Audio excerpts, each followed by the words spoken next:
you're saying that you need to have somebody to champion this. Can you tell us which stakeholders, based on title or function, seem to advocate for the benefits behind this more than others?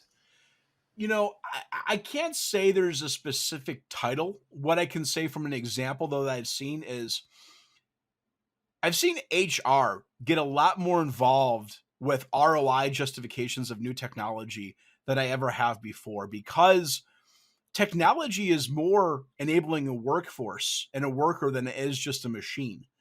So if you're able to get from a culture perspective, from a workforce perspective, say, hey, how many hours are we doing training every week? How many hours are we losing every year because we have to train a person on the same job over and over and over again because they keep leaving?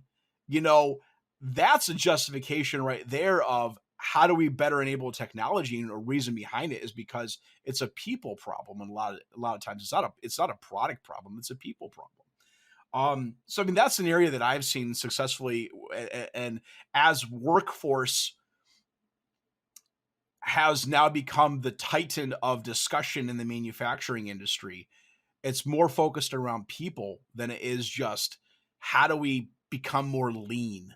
Lean isn't the discussion anymore. It's how do we get people to come and work for us. And I think that's how we've seen a lot more solutions successfully implemented is by adapting to attract these new workforce.